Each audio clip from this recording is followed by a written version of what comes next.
Tady je tak krásně v té Bratislavě. Opravdu nádhera. Je tady spousta výborných muzikantů. A zrovna za jedním takovým se dnes vypravím. Je to opravdový virtuós a klavirista. Jmenuje se Miloš Biháry.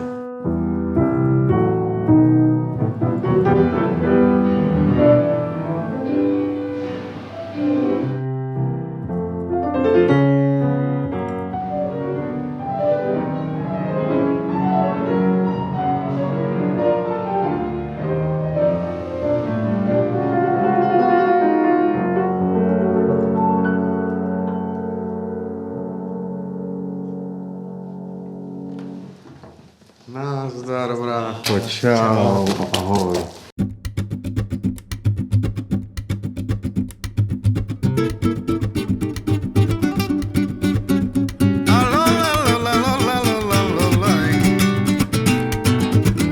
Na neodala vutaris, kaj brigili te bašavel.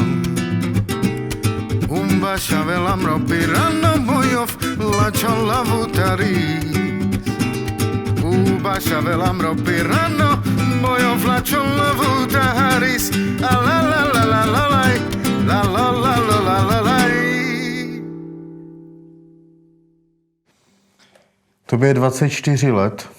Učíš tady zde na konzervatoři v Bratislavě.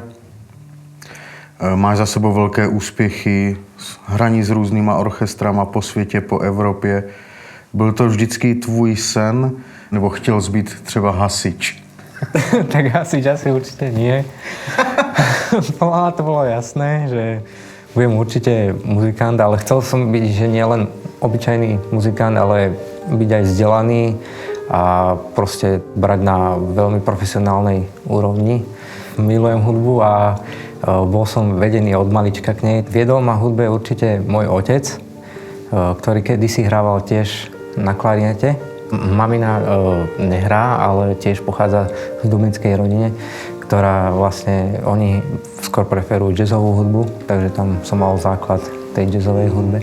A teraz aktuálne som vlastne skončil bakalársky ročník, čiže som na Vysokej škole muzických umení tu v Bratislave a ešte pokračujem v magisterskom štúdiu u pána profesora Lapšanského a Čižmaroviča. Takže to je zatiaľ moja ako študijná cesta, za ktorú vďačím akože mojim rodičom vlastne, ktorí ma viedli od začiatku k tomuto. A uvidíme, čo ďalej. Mám svoju kapelu, Miloš Biháry Jazz Funk Brothers, s ktorou som vlastne aj vydal debutový album Don't Worry Biháry. A vlastne sú tam moje kompozície, je tam 8 skladieb a z toho ešte 2 sú vlastne klasické diela, ktoré som zaranžoval do jazz funku. A vlastne to C-čko je vlastne špeciálne tým, že je tam ešte Sladčekové kvarteto, dýchová sekcia a celé to diriguje dirigent. Plus moje jazzové trio, takže sme asi 12 alebo 13 ľudí pokope.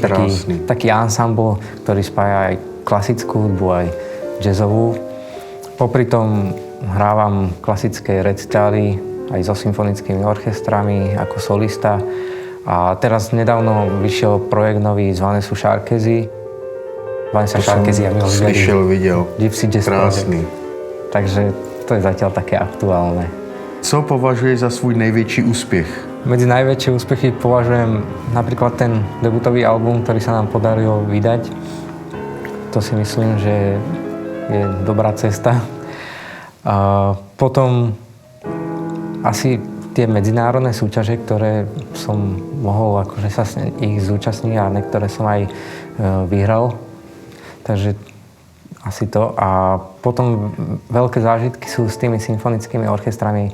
Keď sa tam postavíte pred filharmóniu celú, ja neviem, 60-70 slačkárov a dýchárov a na vás stojí celá tá zodpovednosť, lebo vy otvárate ten koncert ako solista.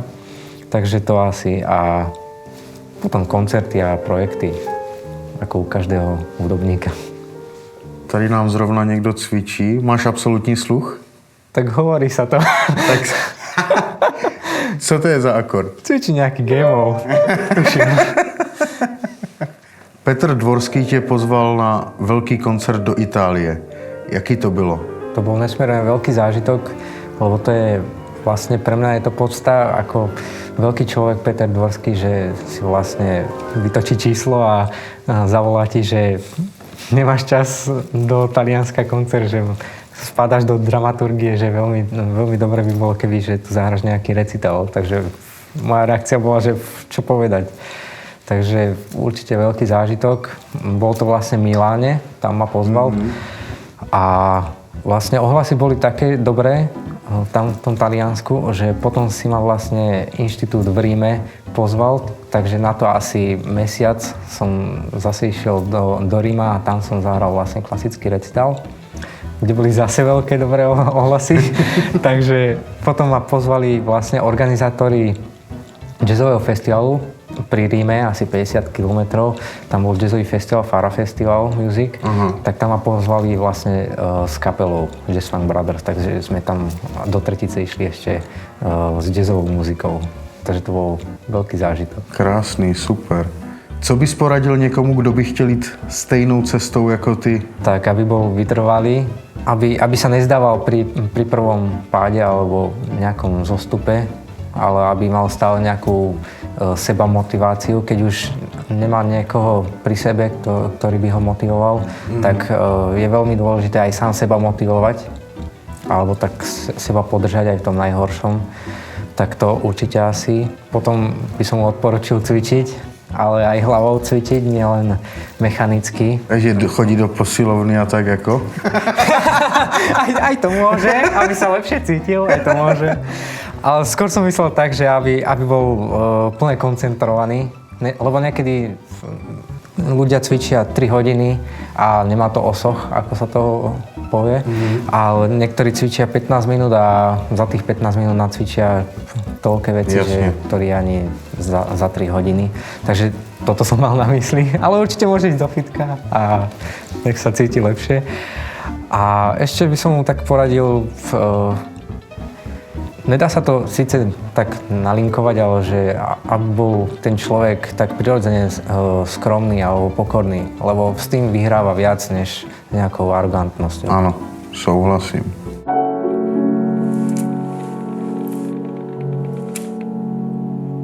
Tak teď jsme ve fázi rychlé zpovědi.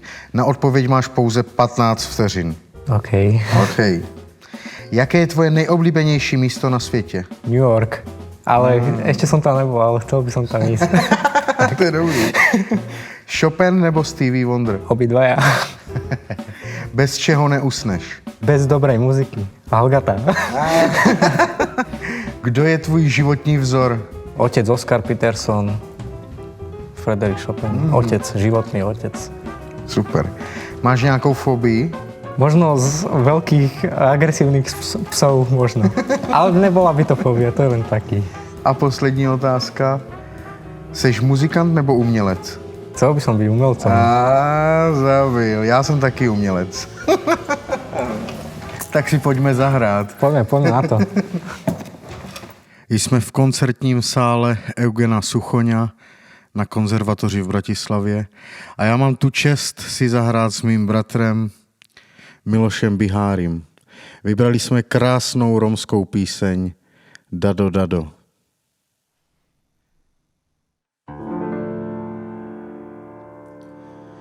Joj dado dado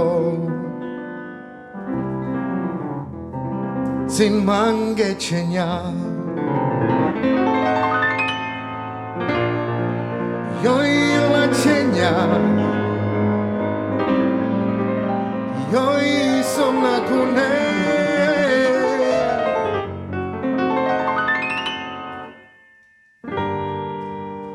asar mange na cineha hayde na shava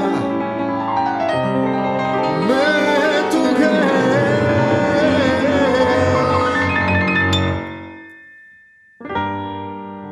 asar mange na cineha de na shava me tu che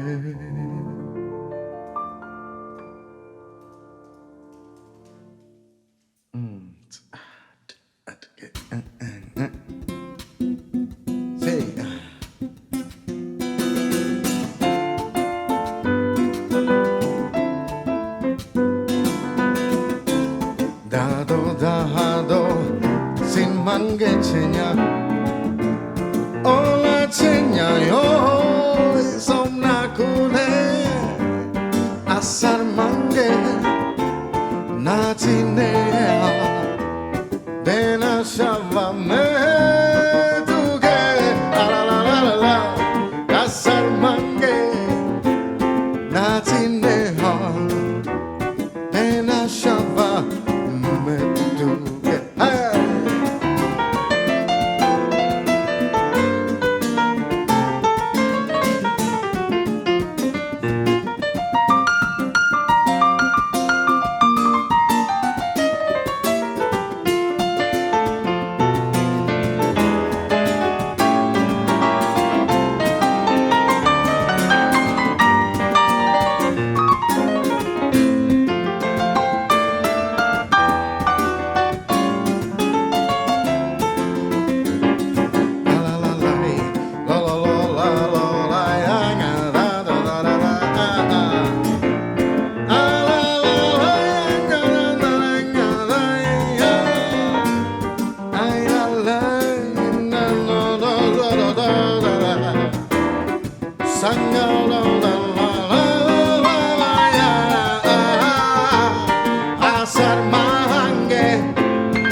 dena shava me tuge ai la la la la ai la la la la ai la la la la ai la la la la la oh la la la la la la la ai